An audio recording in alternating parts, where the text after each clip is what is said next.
Hello, everyone. Welcome once again to A.O.S. Abroad. And thank you very, very much for joining this wonderful episode. I really do appreciate. And today we have yet another interesting topic. And this topic is a topic that I feel every one of us should actually know about. Every one of us should be well informed about this topic. And it's a topic that I think we being in the travel industry, we being in the immigration industry, we always see something related to this almost every day in our practice, in our engagement. And it's kind of funny. It's kind of funny because I feel um most people that do immigration, or most people that want to travel abroad, most people that want to relocate from one place to another, I kind of feel they are adults. You understand? And because they are adults, I feel they should know better. They should you understand, be much more involved, and they should be much more sensitized on things like this. But you would actually see from our discussion today that a lot of people, even if they are old enough, even if they are adults, even if they are the ones that desire these things, you would realize it that many people are not yet mature enough, basically, and they don't have that integrity to really see it through. They don't have the integrity to, you understand, take charge of their own lives and be much more involved in their own desires to travel or to immigrate to what they call it, to immigrate abroad. So, in other words, today's conversation is centered on consistency, excuse or excuses, and blame shifting in travel or immigration industries. And this is not your typical article, or this is not your typical conversation that we do have. Many a times we talk about news, policies, and what is happening in Canada specifically because that's where I am. You understand? But today, I felt there is a need to actually talk about this topic, to analyze this concept.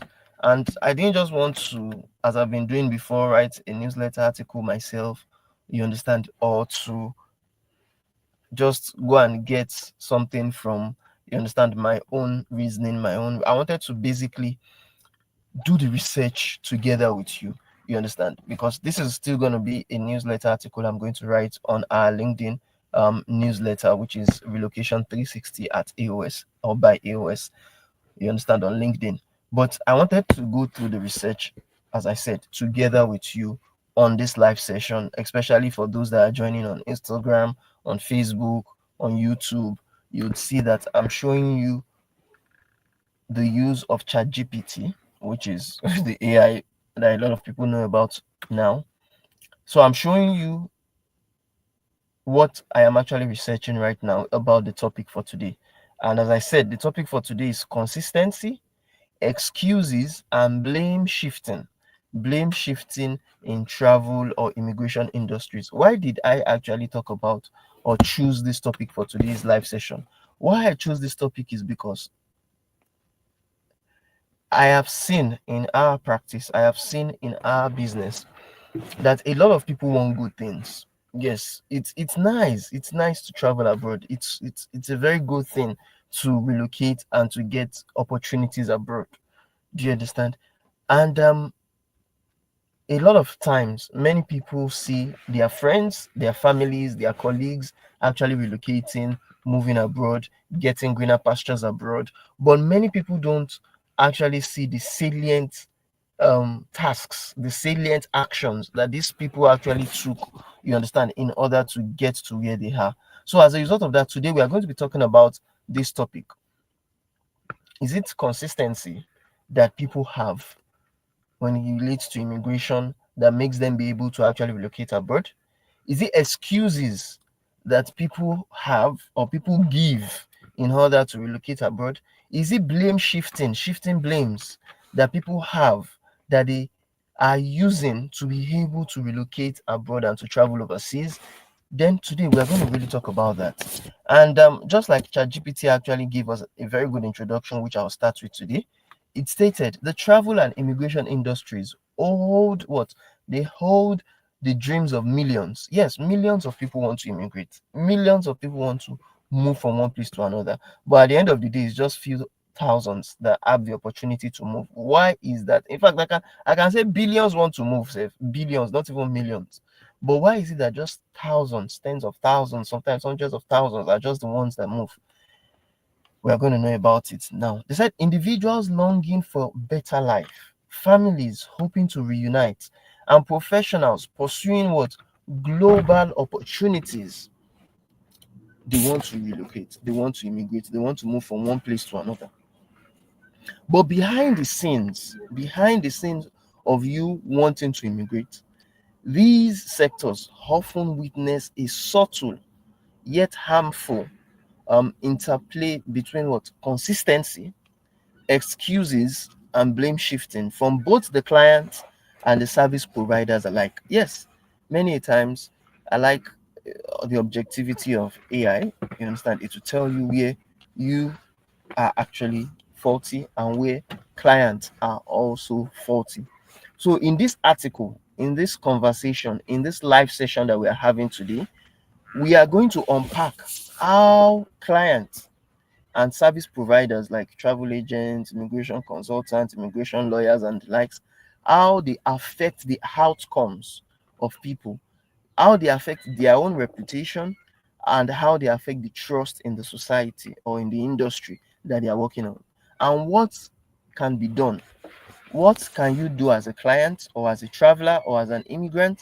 And what can your agent or your consultant actually do to create a healthier and more professional ecosystem helping people migrate abroad? Now, the first thing we'll talk about is the power of consistency and its absence. Consistency and its absence. Now, consistency, when you are being consistent, they said it is a pillar of trust in any service industry, but especially so in immigration and travel. You have to be consistent for people to be able to see you as someone that they could trust, as someone that they could do business with, as someone that they can, or as an industry, as a company, that people can see that yes, these people have something to give and they are willing to actually give that. You understand? Now, whether it is updating your clients about things, whether it is following legal timelines, whether it is responding to government requests, or whether it is guiding people through documentation, consistent actions build what? They build credibility. Yet, many people actually fail in this area. And in fact, many times I always try to ask myself, am I being consistent enough? Am I lacking consistency in my dealings? And what can I do to actually better myself? Now, the first thing that ChatGPT actually stated when it comes to the matter of consistency, and which I personally see a lot of times when it comes to immigration clients, when it comes to people saying, "Oh, I am interested in immigration," but at the end of the day, are they consistent enough with that their desire or with that their wish or consistency? Are they like when you say, "I am interested in immigration," is it just a wish for you? Is it just a want for you? Or is it a burning desire? Is it a burning desire? So the first thing ChatGPT stated is clients disappear. One of the first things, clients disappear after an initial consultation, only to reappear months later, asking why the process hasn't moved forward. This is very, very important. Asking why the process hasn't moved forward. And a lot of times I see this, you understand, a zillion times. I've seen this a zillion, when I mean a zillion times from people, immigrants, applicants, clients will come to you at the first instance and tell you, "Oh, I'm interested in immigration. I want to go to Canada. I want to do this. I want to do this." Oh, Doyin, thank you very much for your like of this live session on TikTok. And you give them a checklist to follow, a list of documents to provide. You give them guidelines to follow. You give them processes to adhere to. You give them step by step process that, okay, get this document, work on this process, do this and do this. But in a particular example, in a particular scenario, we had one client that joined us February 2024. This client, we have given this client to-do list. This is what you should do, this is what you should do, this is what you should do. You understand? These are the documents we require, these are the documents required, these are the documents required. In fact, let me say it in full. When it comes to Canada immigration, as regards to permanent residents, when a client comes to us, there are 15-step process when it comes to immigration to Canada. But we tell people, because yes, we know the 15-step process may be so voluminous for people to achieve.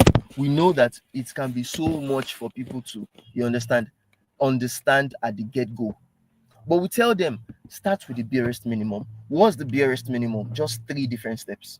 Out of those 15 steps, we give them just 3. Just focus on these 3 first. And even out of the 15-step process, many of the things, you understand, immigrants are meant to do, we, together with our immigration consultants and lawyers, we do like the 10 remaining, the 10 process. But we tell them, focus on 3 first. You do 2 later, but focus on 3 first. 3. But you see that 3, people would procrastinate, they will give excuses, they will shift blames, and at the end of the day, something that is meant to take just 1 to 2 months, 2 to 3 months, it can take up to a year. And they will disappear after the initial consultation. They will disappear after we have pre-evaluated them, that yes, you qualify, yes, this is the program you should follow. Yes, in fact, in our pre-evaluation process, we tell clients that based on your particular profile now, maybe for instance, like in the situation of the clients I said, February 2024, you qualify for these programs. You understand? You qualify for, maybe for example, express entry category based draw. You qualify for provincial nominee programs. You understand? Under maybe Ontario, Saskatchewan, Prince Edward Island, and things like that. You qualify for Quebec skilled worker program. Now, imagine this client was pre-evaluated February 2024. But that same client absconded and came back May 2025. Imagine that. Oh, see, it has been 1 year now. I don't know what we are doing. I don't know what this. The process is not even moving forward at all. Now, we now go back to the initial consultation. We say, have you gotten your educational credential assessed? The messages that were sent to you, the emails, you were added to a WhatsApp group where we told you that all the updates about immigration will be added there. All the, you understand, things that you require will be listed there. Everything, we inform this client. This. Did you do this? Did you have the I did not, I was not informed. I did not know. Okay, the email that was sent to you, you did not see that one. Oh, the email, he went to spam. Is it my own fault that he went to spam and you did not read it? Is it my own fault that, because people like to shift blames. People like to now, they will not come after months, they'll come after a year and be complaining that, oh, the process didn't move forward. Is it that you provided documents and the process didn't move forward? Is it that you took the exam that you were meant to take and the process didn't move forward? Is it that you provided us with the documentations? You submitted you sent your document to Canada and the process didn't move forward? Consultants and lawyers we work with always put those, they always, like one of our consultants will always say, do you know the dreamer immigrants? The dream stricken immigrants. Those are the ones that after the first initial consultation, in fact, some of them will make the first payment. You understand? But they believe that once they have made the payment, you are the one that you are going to go to their school and get their transcripts. You are the one that is going to go and do exam for them. I don't know how. Is it me that want to travel or you that want to travel? Okay, let's move on. Don't let me. I've spent so much time explaining that. So, on the power of consistency and its absence, people are consistent with them saying, oh, I am interested, I'm interested. But when it comes to actually working together with those that would help them achieve their goal to immigrate, they would fall back. That's the first thing. Number two, now on the part of agencies, agencies make promises they can't keep and fail to give regular progress updates. Now, this works, or this talks to us in person. Even though me, I'm not an agency, I don't consider myself as a travel agent, but consultants and lawyers and every people like that, they also fall into this. They will make promises that within 6 months. And yes, in fact, in some of our consultations, in some of our webinars, people always ask these questions. Many a times, they will ask questions that, oh, how many months can this take? How many months can this?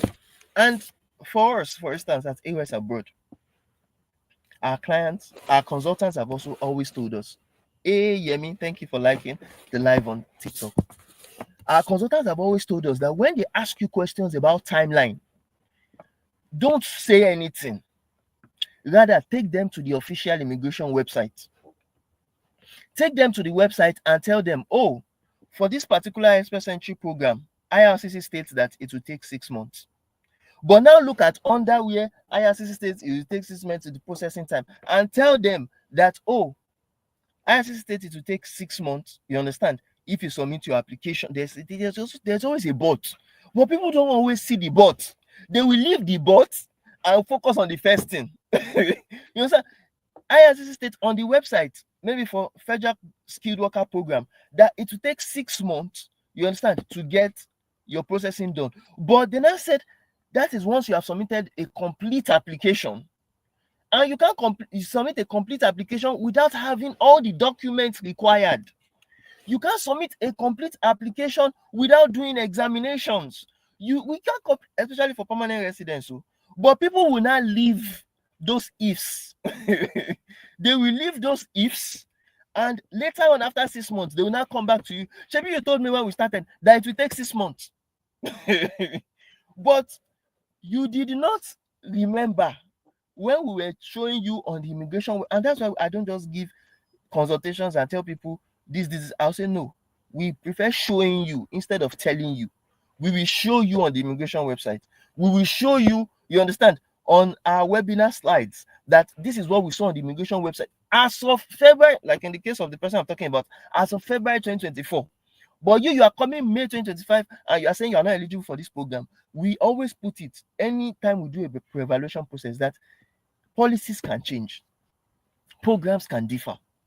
The person that didn't do transport occupation, that was qualified for transport occupation as at 2024, but didn't take steps to be serious enough to gather documents, to take examinations, is now coming May 2025 when the transport occupations category has been scrapped from the category-based draw. Now, is it the fault of the agent that, oh, you didn't take the steps that you are meant to take after they have been given unto you? Is it? Now, regular progress reports. Many a times, like in our organization, we had people to groups, and many a times, those groups serve as information. Like today, first, is it today or yesterday? We sent list of updates. Sometimes we send 8 updates, 7 updates. You understand? Depending on how. Now, people will say that, oh, they did not see updates, and you have been added to the groups. And these are updates that are general. You understand? When it comes to personal updates, yes, they may be need to actually contact you personally, but you can't be contacted personally every day about, oh, IRCC is still seeing your document, or IRCC is still what they call it, processing your profile.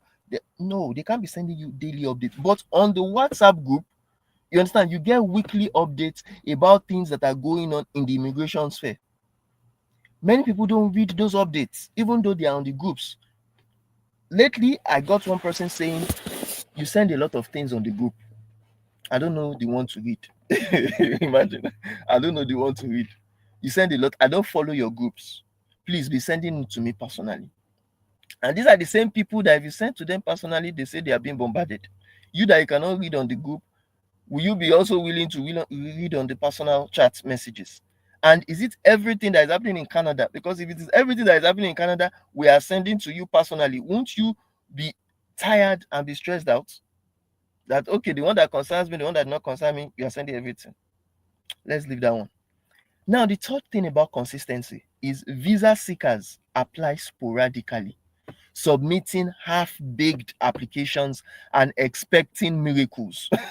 I like ChatGPT. I'm reading from ChatGPT also because some people will think maybe I'm the one bringing up these stories. I'm not the one bringing up these stories. It's ChatGPT that is telling us, because as I said, I didn't want to write an article and be biased about my own write-up.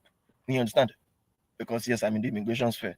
I wanted someone that is neutral to actually respond and to talk about this topic for today. The topic of consistency, excuses, and blame shifting in the travel or immigration sphere. Now, look at that. They said visa seekers, you apply sporadically for various programs. And we have a lot of people who reach out to us. We have told them their eligibilities, oh, the programs that they are eligible for. You are eligible for this PMP, you are eligible for this Quebec Skills Worker program, or maybe but people will see the next shiny object. Oh, caregiver, the one that they did last month. It's caregiver. Oh. They said they are picking people with caregiver. Oh. How can I qualify for caregiver? Okay, apart from caregiver is gone now. The one that is new now is rural immigration pilot program. Rural immigration pilot program. The francophone immigration pilot, that's the one that people they say they are picking now. Oh. That is one that is hot. Oh. That is one that they are seeing on social media. Oh. And at the end of the day, they create half-baked application. That's even if they even get job offer, because you need job offer for many of these pilot programs. But they create half-baked applications. You apply to this place haphazardly. You apply to this program haphazardly. At the end of the day, you don't have a comprehensive application to one particular program or two particular programs. You do a lot, and at the end of the day, you get nothing. That's another issue. And these are the same people, especially those that do DIY. We see it a lot in those that do DIY. Those that do DIY, PMP, last one, PMP programs. They will apply to this, apply to this, apply to this, apply to this. And some of the things they even apply for, they don't even have the qualification. Like someone that applied to Manitoba, they picked him, or the last Manitoba job, they picked him. But at the end of the day, he came later on saying, actually, I didn't have a family in Manitoba. It was a friend I had in Manitoba, but I didn't know. I just said, okay, let me get the points first. When I get the points, I'll not be looking for. I don't know. Do you want to create a family member? Because it's funny. Do you want to create someone that is your family member that is not inside Canada already, that doesn't even know you? Because I don't understand how people always reason. I don't.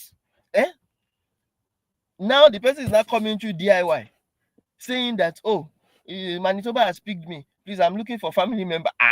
Is it me that I'm not your family member? That you are not looking for family member for me that is not your family member? Because I don't understand. Do you want us to get a family member within few days of your eligibility, of your invitation?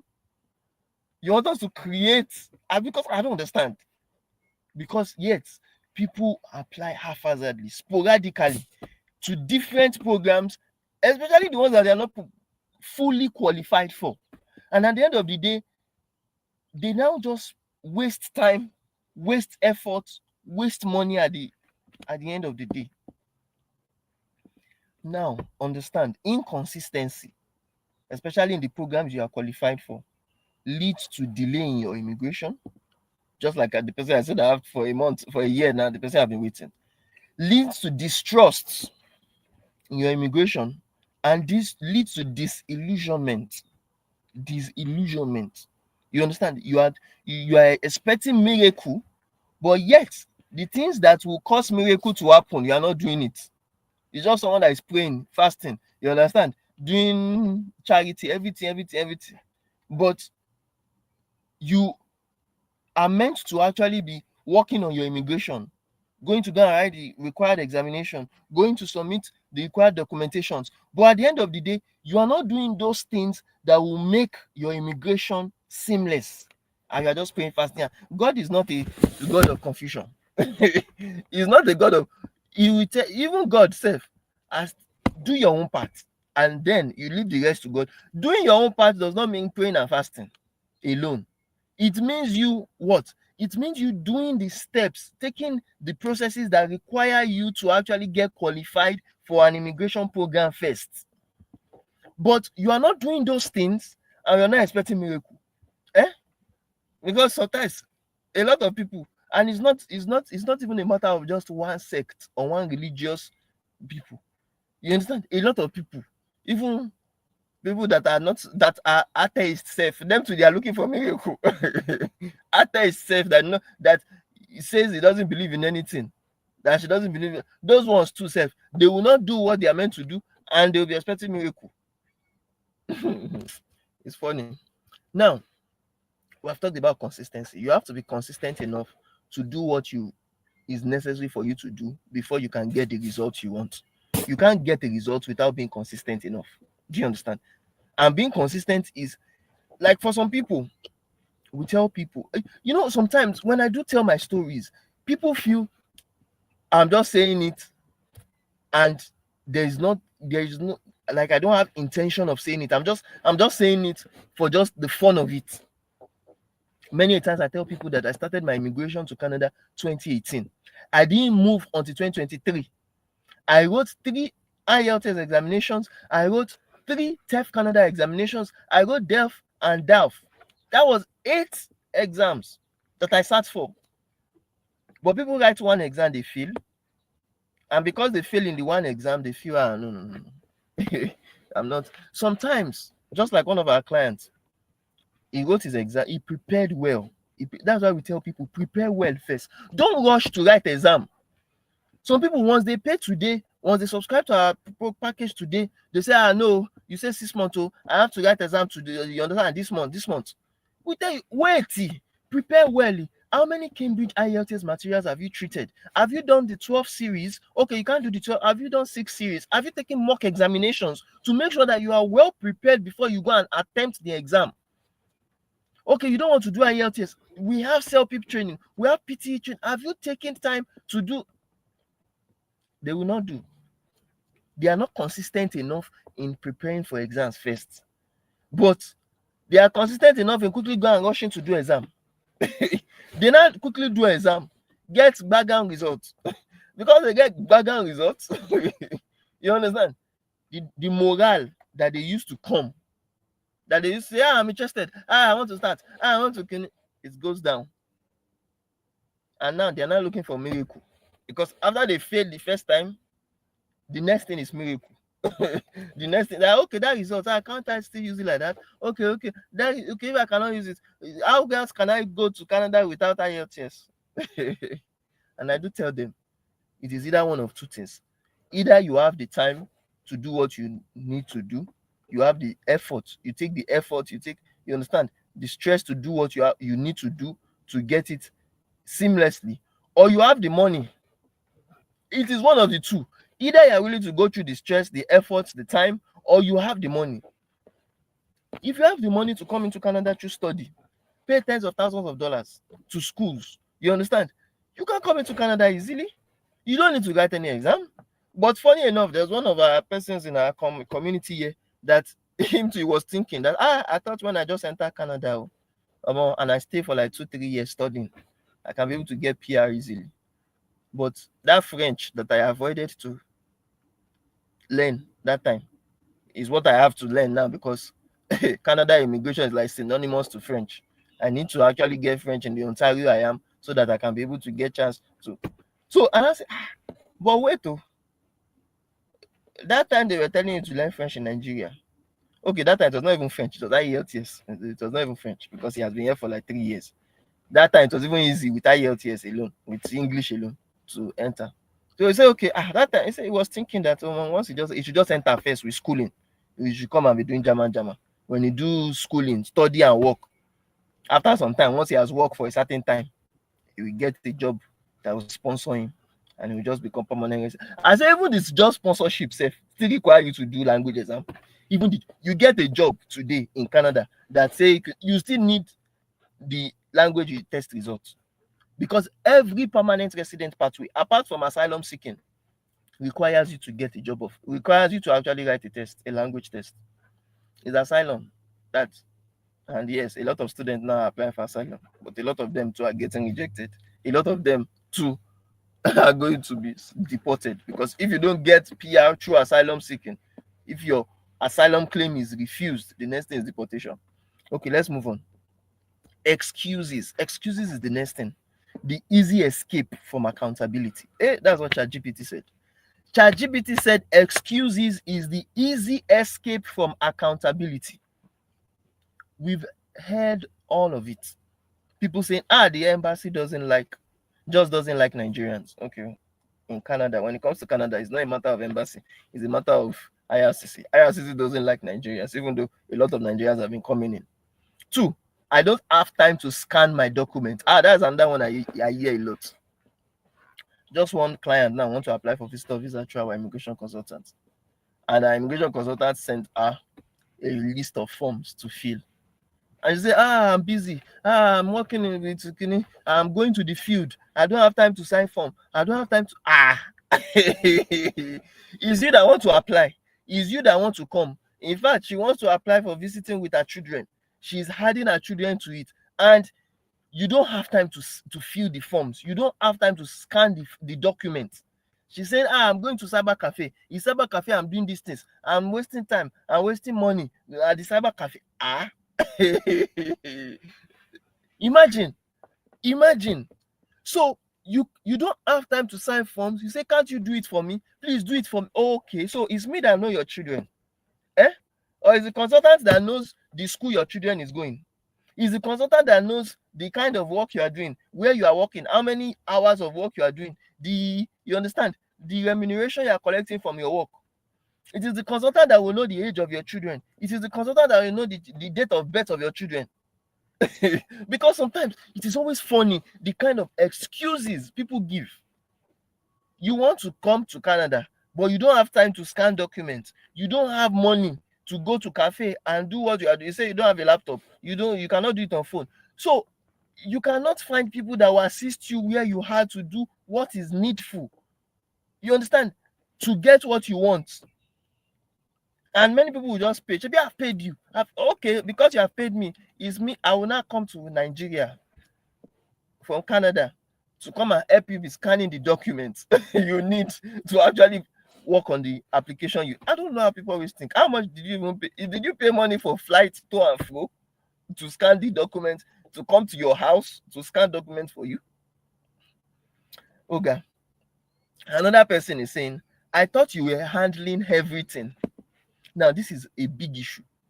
You were handling when people talk about everything, I thought you were handling everything. You now be wondering, okay, especially our consultants and the lawyer, they are very competent in telling you that, when you want to work with us, check the contract. They will give you a contract to sign. And in the contract, there is list of duties for the client. There is list of duties for the consultant. Many people just sign the document. They sign the contract. They don't read through. And the consultant will give you time. You say, okay, take this. Go on your email. Go and check the kini. Sign it. Once you have read and signed it, send it back. So, is it the fault of the consultant or the lawyer that you didn't read the clause of what you are meant to do as the consult or as the client, what you are meant to do as what the consultant is meant to do as the person that will represent you? In fact, many times people don't even have time to actually read. That's another big issue about immigration. And that is why many times the consultant just tells me he is good in writing. That is what they were trained to do, to write and to, you understand, bring contracts out. He tells us, we as the person that educates people, we should do a video where we explain everything that they will get from a particular package. And that's the exact thing we do on webinars. You understand? Many people will say, 1 hour webinar is too much. I don't have MB. You don't have MB, but you want to come to Canada and you don't want, okay, you don't have MB. Okay, read the contract. You don't have time to read 12-page contract.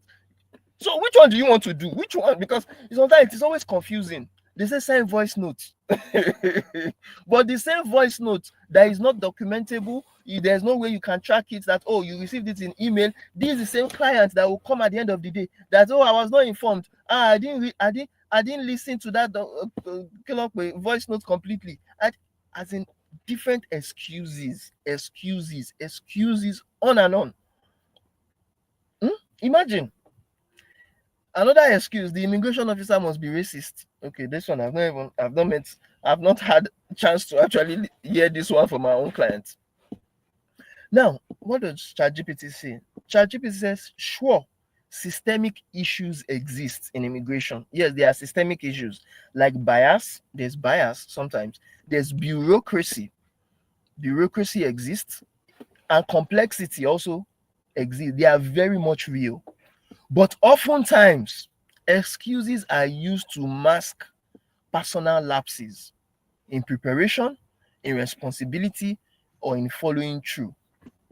Many times, people don't know how to prepare for immigration. We give them, explain to them, guide them through immigration, but people are not willing to be guided. People just want everything done for them. Just like the one that said, I thought you are doing everything, you're handling everything. Yes, there are things people, clients, consultants handle. You understand? But when it comes to documentation, you have to provide your documentation. They can work on the processing, but you have to do it. Some people, there's even one next excuse I have heard that PMP expression of interest. Maybe I can just, it's easy now. Anybody can do it online. Anybody can do it online. But you didn't do it yourself.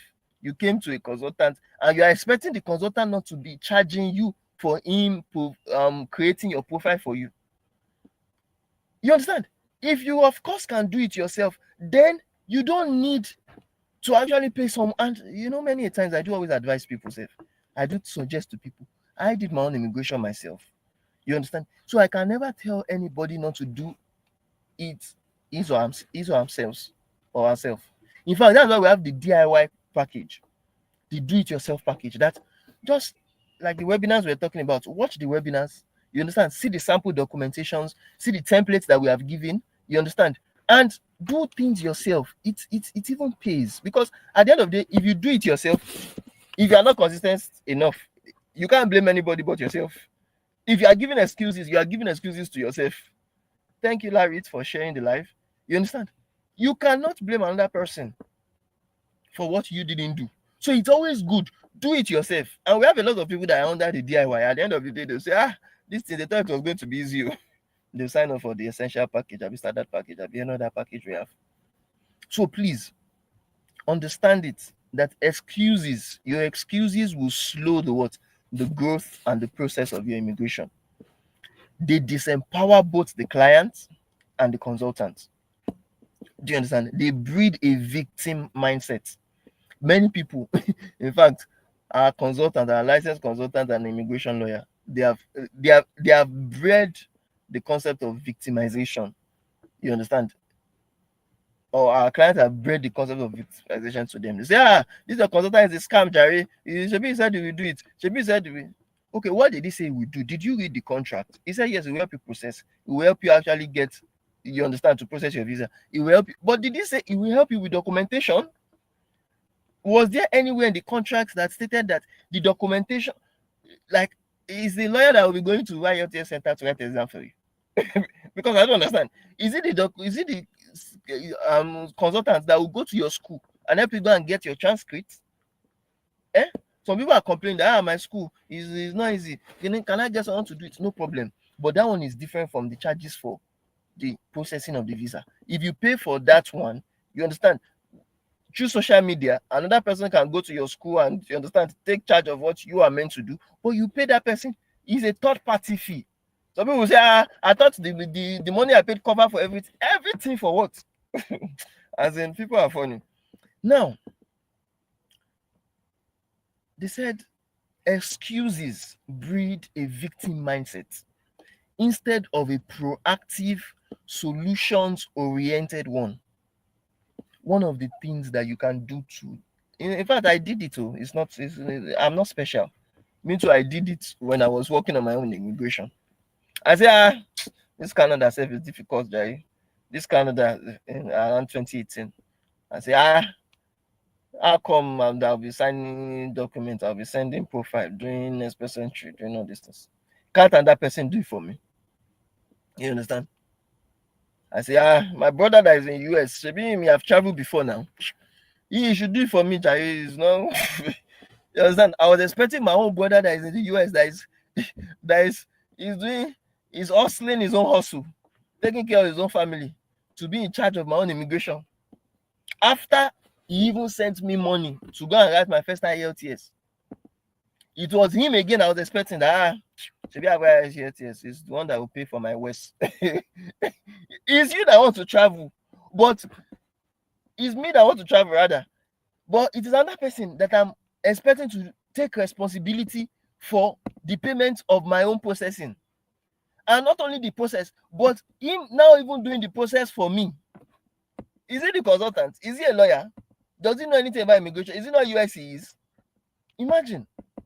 It's until when I waited, where I go me to, waited for 2018 to like 2022, that I understand that, oh boy, even if he's to send any payment, he will send it when he is able to actually spare any amount. Even when he wants to actually do something for me, he will do it based on what he understands and what he can see online. Many times he will just send me link. Oh, go and check this link out. Go and he's not the one to sign forms for me. He's not the one to get documentations for me. He's not the one to take charge of my own of my own immigration. You are the one. I am the person that have to do it. It took me like 4 years before I can have sense. And that's why sometimes when I see clients like this, sometimes I don't even disturb myself about them, because I realize that it's until you have a burning desire. If you don't have a burning desire and you are just, oh, my friend took jackpot, me too, I want to jackpot, it is not excuse enough. But when I was frustrated in Nigeria and it was as if they wanted to strangle me in business. That's why I need that. Oh boy, I need to leave and go and start set up in another place. So I ChatGPT said owning your part in the journey, in the immigration journey, as a client or professional is the first step towards success. Now we are done with excuses. Now another one is blame shifting. Blame shifting is one of the biggest issues we have. Blame shifting is the trust destroyer, as they said. The trust destroy it destroys trust when it comes to immigration business. They said blame shifting happens when clients hold agents accountable for immigration refusals, or when agents turn around and accuse clients of failure without proof. Now that this is why our clients, our consultants and lawyer, we always like them, even in the contract. We always like, sometimes when clients come and say, oh, they refused my application, they do this, it is the fault of their agents. And many times in the contract it is stated that a consultant or a lawyer at best would submit the best application possible, you understand, for you. But the decision to accept or to approve and reject an application lies with the visa officer. And many a times immigration consultants and lawyers, they are not visa officers themselves. They cannot actually be responsible for the refusals or the approvals. It is the visa officer that will see the documentation, see the application, and decide if they will approve or reject your application. And many a times, why do they even reject or upset applications?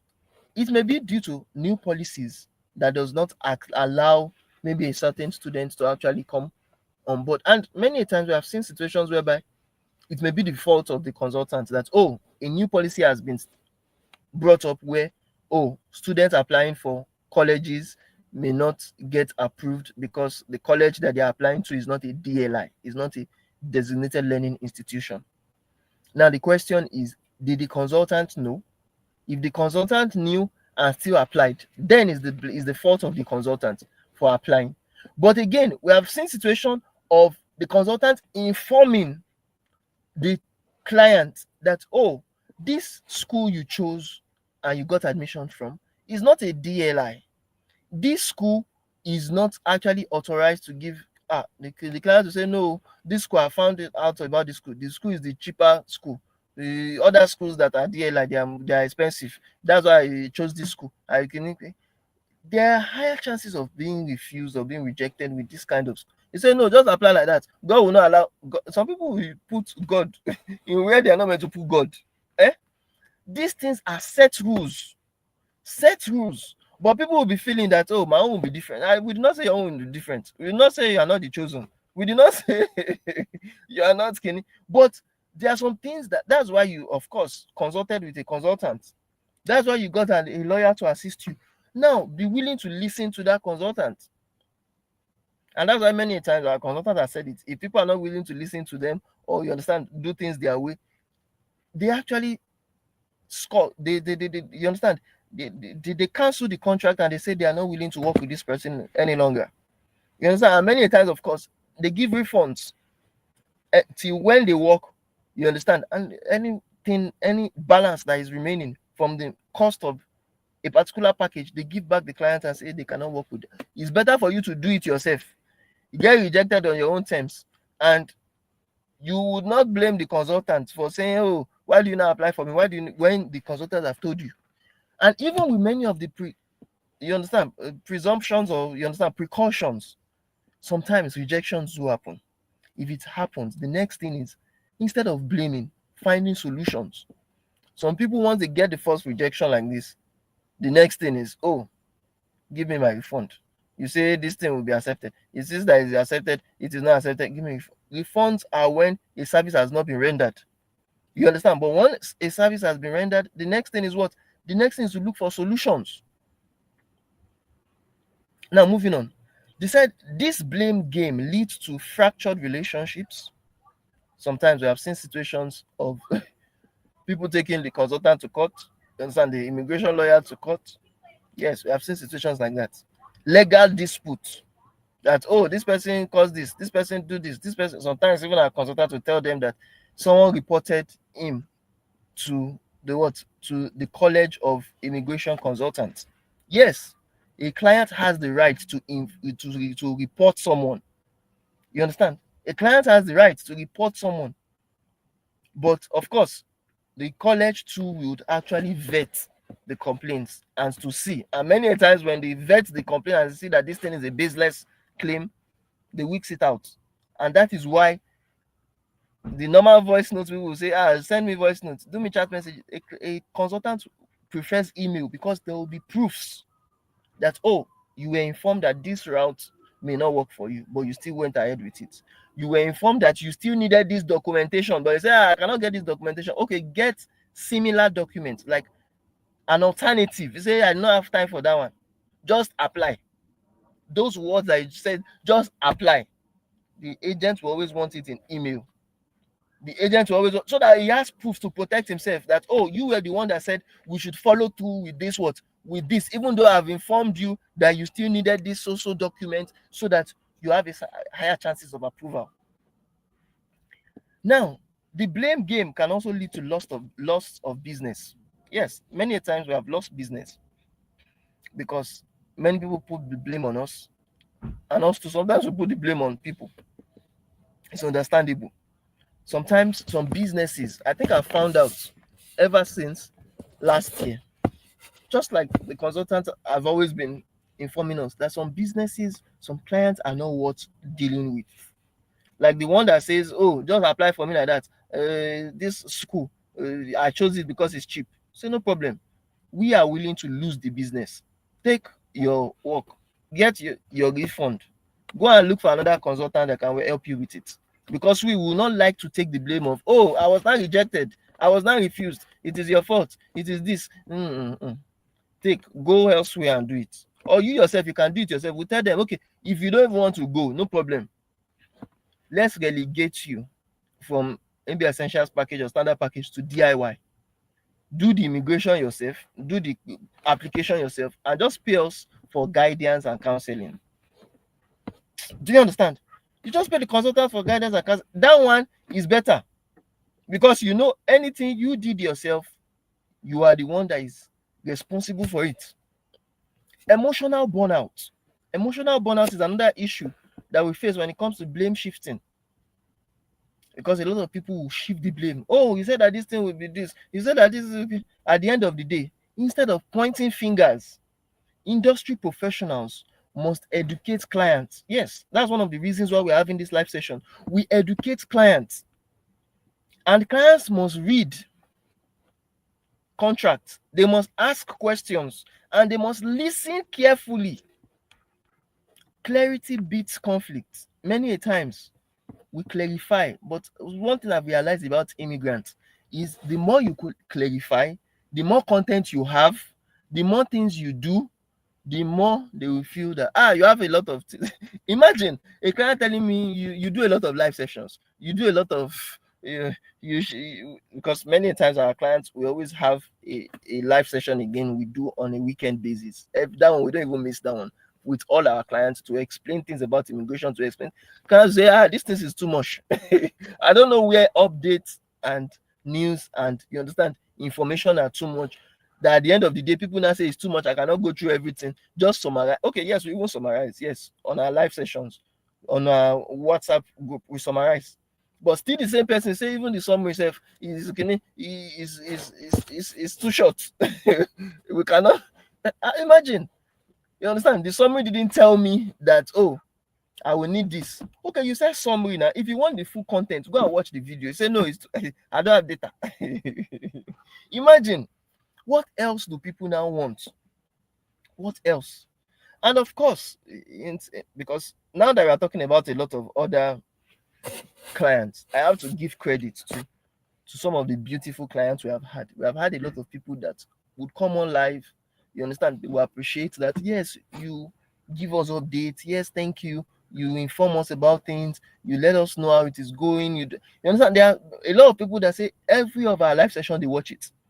Every of our, you understand, updates that we share on WhatsApp groups, they receive it, they listen to it, they ask questions. We have had beautiful clients too on the other side that, you understand, there have not been issues with, but we have realized that even agreement, having a contract, a clear agreement, a shared plan, giving people an honest expectations, even though they are the antidote to blaming, with our contract, with our strategy that we give people, with the expectations we inform them about.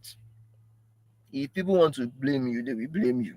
If they want to give excuses, they will give excuses. If they want to be inconsistent, they will be inconsistent.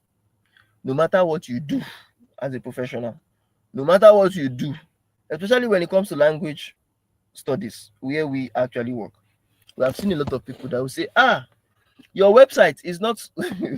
Sometimes these are genuine talks. Like someone that was saying the website is not mobile friendly. I will say, okay, let's come on chat together. Let's open the website together. They say, okay, we are opening the website, say network. We now realize that, okay, from even trying to come online with you, it is your own network that is having issue, not the website. The website will load if you have a good network. You understand? You'll be able to join the classes through Zoom or through Google Meet if your network is good. Now, you don't have a good network and you are complaining that the website is not social media, is not mobile friendly. Okay, are we the one to help you get good network? Yes, we know Nigeria doesn't have network. Yes, the truth is glaring. But sometimes we tell people, okay, if you are not able to join online, you understand, while the classes is going on, that's why they are recorded. You can, in the midnight, you can actually watch the classes. In the midnight, you can actually, midnight data is always quite better than the daytime data. You understand? So you can actually use your account, you can use your phone or your gadget in the midnight. There are three different classes. There are daytime classes, there are evening classes, there are weekend classes. If you cannot join the daytime class, you can join the midnight class. You understand? Some people say, okay, you want to sleep. I understand you want to sleep. No problem. That's why there are different classes. Choose one. Okay? Now, final thoughts. What are the final thoughts? A call to maturity and integrity is the final thought. in the highly emotional space of immigration and travel, the stakes are high.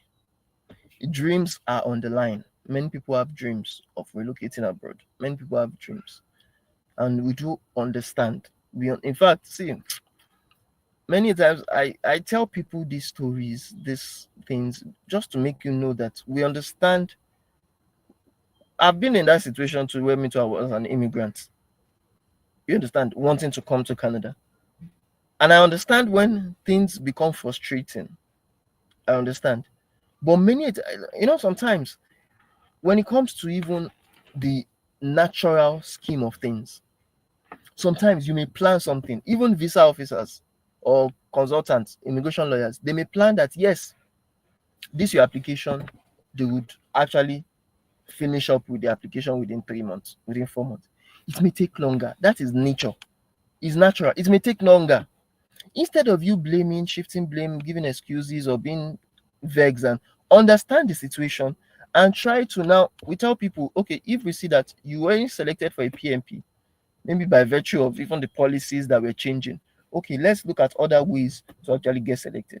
But people want to just hold on just one thing and say, okay, it is that one thing you said before, and it's that one thing that we must do. It doesn't work that way. So, lastly, whether you are an immigration consultant, you are a study abroad advisor, you are a recruiter, you are a travel agent, or an aspiring migrant, remember this: number one, consistency hands results, excuses delay growth, blame destroys trust. So let's foster a culture of accountability. Let's build reputations we are proud of.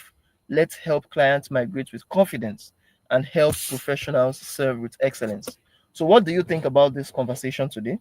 Have you experienced or witnessed inconsistency or blame shifting in your immigration or travel journey? Put it on the comment section. How do you handle clients or professionals who make excuses? Put it on the comment section. What's your own tip for staying consistent in this fast changing industry? Put it on the comment section. And let's discuss in the comments. And don't forget to also follow for more immigration insights, travel strategies, and global mobility updates. Thank you very much, everyone. And with this, we come to the end of this live session. Do we have any questions so far? Any questions as regards what we discussed today? If you have any questions, put it on the comment sections. Let's see how we can actually tackle it together before we call it a day. And if you don't have any questions, don't forget to like, share, and subscribe to our YouTube, at TikTok, Instagram, Facebook, LinkedIn, and please also share this channel, share this live session, like it, comment on it, and always join our live sessions every week, at least once a week. We always come on live at least to actually talk and discuss about what is happening in the immigration industry. And if you want to also reach out to us, go on what they call it, on our profile, click on the link on our website link. Do you understand? And aos.name.ng, and actually reach out to us on that platform. So thank you very much, everyone. If we don't have any questions at all, then we are going to call it a day. If you have any questions even after this live session, just put it on the comment section, or also share it with us on our email, admin@aosacademy.com. And we do hope to see you in our next live sessions. So thank you very much, everyone, once again, and do have a lovely day ahead. Bye for now.